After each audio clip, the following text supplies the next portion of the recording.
सनत्कुमार उवाच सत्यं वस्तु मुने दध्याः साक्षात् कर्णगोचरः सशिवोऽथ सहायोत्र तपश्चरसि किं कृते।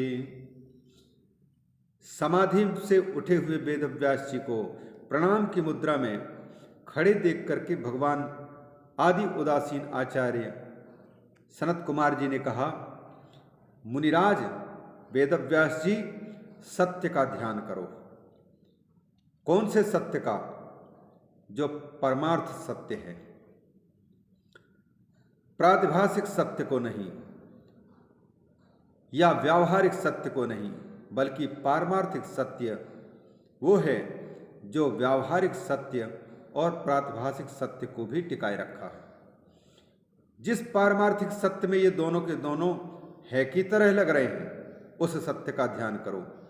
वेदव्यास जी ने जिस सत्य का निरूपण श्रीमद् भागवत के प्रथम श्लोक में प्रारंभ किया है, जन्माद्यस्य तोन्वयादितरतश्चार्थेष्वभिज्ञः स्वराट् तेने ब्रह्महृदाय आदि कवये मुह्यन्ति यत्सूरयः तेजो वारिमृदां यथा विनिमयो यत्र त्रिसर्गो मृषा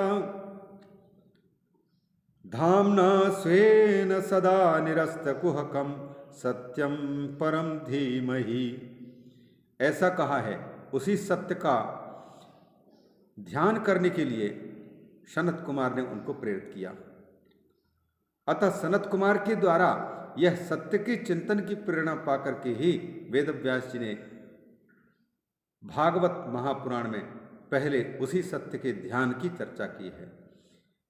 सनत कुमार जी कहते हैं, सत्यम वस्तु मुने दध्याः। मुनि व्यास मुनि जी, आप सत्य का चिंतन कीजिए, सत्य का ध्यान कीजिए। वही सत्य साक्षात कर्ण गोचरः। मुझे विश्वास है कि आपके कर्णों के, आपके साक्षात्कार के वो वही विषय बनने वाले हैं। उन्हीं का साक्षात्कार किया जाता है। अतः साक्षात कर्ण गोचरः। शशिवोथ सहायोत्र तपश्चरसि किं कृते।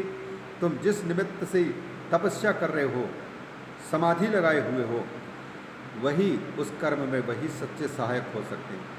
शिव कृपा करेंगे तभी, और उन्हीं की कृपा से ही समाधि तुम्हारी लगी थी। अतः उन्हीं का चिंतन निरंतर करो। एवं उक्तः कुमारेण प्रोवाच स्वाशयं मुनिः धर्मार्थ काम मोक्षाश्च वेद मार्गे कृतादराः। जब सनत कुमार ने इस प्रकार से कहा तो वेदव्यास जी ने अपने हृदय की बात सनत कुमार जी के सामने रख दी। धर्म अर्थ काम मोक्ष, ये तीनों की प्राप्ति जीव मात्र को कैसे हो सकती है? वेद मार्ग पर चल करके व्यक्ति इन चारों की प्राप्ति कैसे कर सकता है? इस बात को मैं बार बार चिंतन में ला रहा हूँ। इस प्रकार से उनको निवेदन करते हुए कहते हैं, बहुधा स्थापिता लोके मया त्वत्कृपया तथा। इस संसार में मैंने धर्म की प्राप्ति, अर्थ की प्राप्ति, भोगों की प्राप्ति और मुक्ति की प्राप्ति के लिए वैदिक मार्ग पर श्रद्धा रखते हुए, वेद मार्ग पर श्रद्धा रखने वाले लोगों को इनकी सबकी प्राप्ति के उपाय बहुत से बता दिया। बहुधा स्थापिता लोके मया तत्कृपया, ये भी केवल आपकी कृपा से। हम अपने पुरुषार्थ से कुछ नहीं किए भगवान सनत कुमार जी। एवं भूतस्य में पेवं गुरुभूतस्य सर्वतः।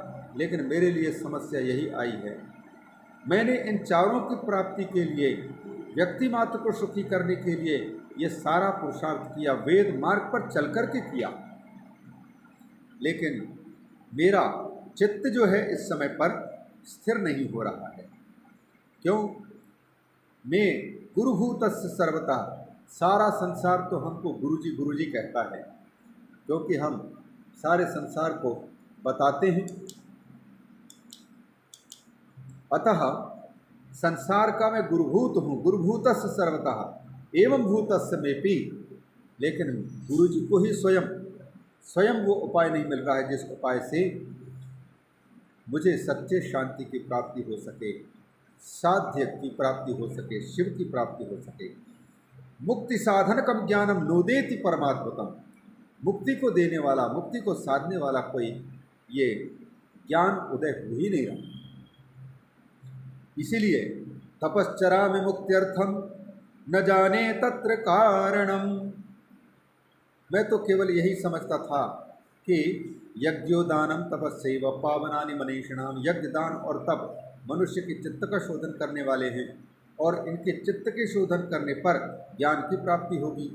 तो मैं ज्ञान की प्राप्ति इसी से होगी सोच करके तपश्चरामि मुक्त्यर्थम, ज्ञान इसलिए चाहिए कि मुक्ति चाहिए और मुक्ति मिलेगी ज्ञान से और ज्ञान मिलेगा चित्त के शोधन से और चित्त का शोधन होगा तपस्या से, यज्ञ से और दान से। तो मेरे पास में दान करने का सामर्थ्य नहीं है, यज्ञ करने का सामर्थ्य नहीं है, ठहरे साधु बाबा, तो मैं तपस्या कर रहा हूँ। यही इसी उद्देश्य में तपस्या कर रहा हूँ। आपने जो पूछा तपश्चरसी किंकृते तपश्चरसी, किस लिए तपस्या कर रहे हो? इत्थं कुमारो भगवान व्यासेन मुनिनार्थितः समर्थः प्राह विप्रेन्द्र निश्चयं मुक्ति कारणम। वेदव्यास जी के शिष्य रोमहर्षण ऋषि गंगा कालिंदी संगमे प्रयागराजे सुना रहे हैं कथा। कहते हैं कि इस प्रकार से वेदव्यास जी ने जब अपने मन की बात बता दी और मुझे मुक्ति चाहिए और मुक्ति चाहिए तो फिर ज्ञान चाहिए और ज्ञान चाहिए तो ज्ञान को पाने के लिए तपस्या चाहिए, ये मैं कर रहा हूँ, लेकिन मुझे ज्ञान हो ही नहीं रहा। मैं करूँ तो करूँ क्या है? मुक्ति का सच्चा साधन क्या है? इस प्रकार से जब निवेदन किया तो रोमहर्षण ऋषि जी कहते हैं, हे ऋषियों, भगवान सनत कुमार तो समर्थ हैं सब कुछ देने में, अतः उन्होंने मुक्ति का निश्चित कारण बताना शुरू किया कि कैसे मुक्ति मिल सकती है। तो यही जो साधन की चर्चा ब्रह्मा जी ने षट्कुलीन मुनियों के सामने की है, श्रवणम कीर्तनम स्मरणम, यही बात सनत कुमार जी ने वेद व्यास जी से कही थी। श्रवणम कीर्तनम शंभोर मननम च महत्तरम त्रयम साधनम उक्तम च विद्यते वेद सम्मतम। तब सनत कुमार जी ने बताया था श्रवण को, कीर्तन को और मनन को, लेकिन किनका श्रवण, किनका मनन, किनका कीर्तन? भगवान शंकर को सुनना, भगवान शंकर का कीर्तन करना, भगवान शंकर का ही मनन चिंतन करना। महत्तरम त्रयम साधनम, ये साधनों में सबसे बड़े साधन हैं और वेद सम्मत हैं। ऐसे कपोल कल्पित आजकल के मनचाहे कपोल कल्पित संप्रदाय वाली लोग शास्त्रानुसार जीवन न जी करके मन के अनुसार जीवन जीते हैं और सोचते हैं कि ये संप्रदाय उत्तम है, मुक्ति देने वाला है, संसार की वस्तु देने वाला है। गलत रास्ते पर चलते हैं लोग। वैसा साधन नहीं दिया, बल्कि वेद सम्मतम श्रवणम, वेद सम्मतम मननम, वेद सम्मतम कीर्तनम। शास्त्र जैसा कहता है वैसा ही सुनना और शास्त्र जैसा कहता है उसी प्रकार से कहना, मिलावट नहीं रखना, और शास्त्र जैसा कहता है वैसे ही उसको चिंतन में लाना, तब ये महत्तर साधन कहलाता है। ये शिवाज्ञया त्रयम साधन मुक्तम च विद्यते वेद सम्मतम पुराहमद संभ्रांतो जन्य साधन संभ्रम। और ये बात वेदव्यास जी को, मेरे जो गुरुदेव हैं, उनको सनत कुमार ने बताया और सनत कुमार जी से प्राप्त करके मेरे गुरुजी ने मुझे बताया। मेरे गुरुजी ने एक बात और बताई थी। उन्होंने कहा था पुराहमद संभ्रांतो, जो सनत कुमार जी ने वेदव्यास जी को बताई थी, वही बात गुरुजी ने हमको बताई। तो फिर सनत कुमार जी ने वेदव्यास जी को क्या बात बताई थी? तो सनत कुमार जी कहते हैं पुराहमद संभ्रांतो ह्यन्य साधन संभ्रम अचले मंदरे शैले तपश्चरणमाचरम। वेदव्यास जी जैसे आप आकर के यहाँ पर बैठ कर के मेरु पर्वत पर और तपस्या कर रहे हो, उसी प्रकार से मैं भी मंदराचल पर्वत पर जा कर के और जल्दबाजी में साधन कर रहा था, तपस्या मैं भी तपस्या कर रहा था। तब मेरी तपस्या को देख करके भगवान भोलेनाथ जो मंदराचल पर्वत के इर्द गिर्द चलने वाले रहने वाले हैं, अपधान सेवक जिस पर सवार होकर के चलते हैं, उन नंदीश्वर भगवान को प्रेरित किया कि जाओ, कोई समाधि में बैठ कर के तपस्या कर रहा है और मुझे पाने की इच्छा कर रहा है, उनके पास चले जाओ। शिवाज्ञया ततः प्राप्तो भगवान नंदिकेश्वर, शंकर भगवान की आज्ञा पाकर के नंदिकेश्वर भगवान सनत कुमार जी के पास में आए। उसको सनत कुमार जी कहते हैं कि मेरे पास में आकर के भगवान नंदिकेश्वर, जो कि गणों में भी गणों के अधीश्वर कहलाते हैं, सबके साक्षी हैं और भगवान शंकर की भांति ही दयालु हैं, करुणामय हैं, मेरे पास में उपस्थित हुए और मुझे उपस्थित होकर के स्नेहपूर्वक उवाच मह्यम सस्नेहम मुक्ति साधनम उत्तमम, स्नेहपूर्वक मुझे मुक्ति का उत्तम साधन बताया। तो मुक्ति का उत्तम साधन बताते हुए भी सनत कुमार जी कहते हैं, मुझे नंदिकेश्वर ने कहा श्रवणम कीर्तनम शंभोर मननम वेद सम्मतम त्रिकम च साधनम मुक्ते शिवेन मम भाषितम। वेद सम्मत श्रवण अर्थात वेद शास्त्र, वेद और वेद मूलक शास्त्र जिसको सुनने की बात कहते हैं उसी का श्रवण करना, दुनिया की वस्तुओं का या नकली बातों को सुनना नहीं। कीर्तन भी करना है तो शास्त्र जिनके कीर्तन, जिनकी कथा सुनाने के लिए कहते हैं उन्हीं का कथन करना। मनन चिंतन करना है मन के द्वारा तो दुनियादारी के चिंतन छोड़ करके केवल भगवान का चिंतन करना। ये तीनों के तीनों नंदिकेश्वर जी ने सनत कुमार को बताई। त्रिकम च साधनम मुक्ते शिवेन मम भाषितम, और उन्होंने भी त्रिकम च साधनम मुक्ते, ये शिव से अभिन्न और शिव के ही सेवक रूप नंदिकेश्वर ने मुझसे ये कहा था। अतः वेदव्यास जी से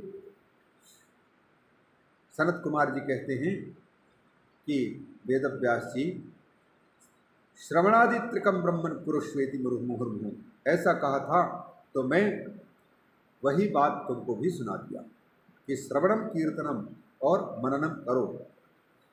वेदव्यास जी के शिष्य रोमहर्षण ऋषि तीर्थ क्षेत्र प्रयाग में कथा श्रवण कर रहे मुनियों से कहते हैं कि इस प्रकार से एवं उक्त्वा ततो व्यासं सानुगो विधिनंदनः जगाम स्वविमानेन पदम परम शोभनम। ब्रह्मा जी के पुत्र, मानस पुत्र और आदि उदासीन आचार्य भगवान श्री सनत कुमार जी वेदव्यास जी को इस प्रकार से उपदेश देकर के और नंदीश्वर के द्वारा प्राप्त श्रवण मनन और कीर्तन की बात सुना करके और अपने सेवकों के समेत उसी अर्करोचिषा विमानेन, सूर्य की भांति अत्यंत देदीप्यमान विमान पर आरूढ़ होकर के और कहाँ चले गए? चले गए ब्रह्मलोक को गए। जगाम स्वविमानेन पदम परम शोभनम, परम शोभन धाम को चले गए। एवं उक्तम समासेन पूर्व वृत्तांतमुत्तमम, रोमहर्षण ऋषि कहते हैं इस प्रकार से मैंने ये बीच में ये साधन के महात्म को बताने के उद्देश्य से ये बात बताई, पूर्व वृत्तांत है यह।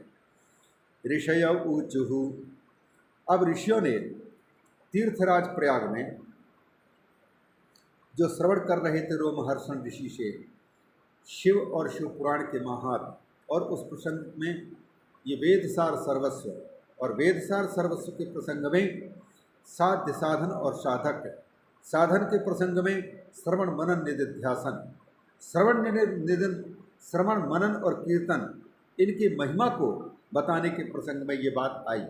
जब इस प्रकार से सुने ऋषियों ने तीर्थराज प्रयाग में, तो सूत जी से उन्होंने पूछ लिया।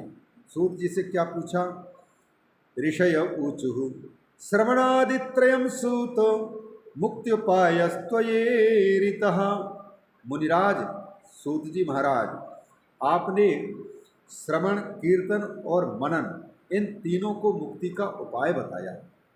मुक्ति पानी है तो श्रवण मनन निधिध्यासन, श्रवण मनन कीर्तन ये करना चाहिए, आपने बताया। मान लो जिनके सुनने की इच्छा होती है, जिनके कहने की इच्छा होती है, जिनके चिंतन करने की इच्छा होती है, और ये तीनों की इच्छा भगवान की कृपा से। लेकिन संसार में ऐसे भी तो लोग हो सकते हैं जिनको भगवान की कथा अच्छी लगती नहीं है, सुनने की इच्छा ही नहीं जागती, जिनको दूसरों को भगवान की कथा सुनाना ढोंग पाखंड लगता है, जिनको भगवान का चिंतन अच्छा नहीं लगता है, बस खाओ पियो मौज मस्ती के साथ यही दुनिया का सार है, ऐसा लगता है। तो ऐसे लोगों को उनकी क्या गति होगी? वो लोग साधन तो नहीं कर पाएंगे, श्रवण मनन और कीर्तन नहीं कर पाएंगे, तो फिर उनको मुक्ति नहीं मिल पाएगी, शिवधाम नहीं मिल पाएगा, या भगवान की भक्ति नहीं मिल पाएगी। तो ऐसे लोगों के लिए कोई सरल साधन है तो बताइए, उनका क्या होगा? श्रवणादि त्रिके अशक्तः किं कृत्वा मुच्यते जनः, श्रवणादि अशक्ते जनः किं कृत्वा मुच्यते। श्रवण कीर्तन और मनन करने में असमर्थ व्यक्ति क्या करे ताकि उसको मुक्ति की प्राप्ति हो जाए? अयत्नेनैव मुक्ति स्यात् कर्मणा केन हेतुना, कौन कर्म से बिना प्रयास के ही व्यक्ति को मुक्ति की प्राप्ति हो जाए? अब सुनकर के रोमहर्षण जी जो भगवान की कथा कहने के बड़े अनुरागी थे, भगवान वेदव्यास जी के शिष्य हैं, मन ही मन सोचने लगे, देखो ये साधु बाबा भी निकले तो हैं भगवान को पाने के लिए, मोक्ष की प्राप्ति करने के लिए, लेकिन खाए पिए मस्त रहना ही जानते हैं, कोई मेहनत करना नहीं चाहते।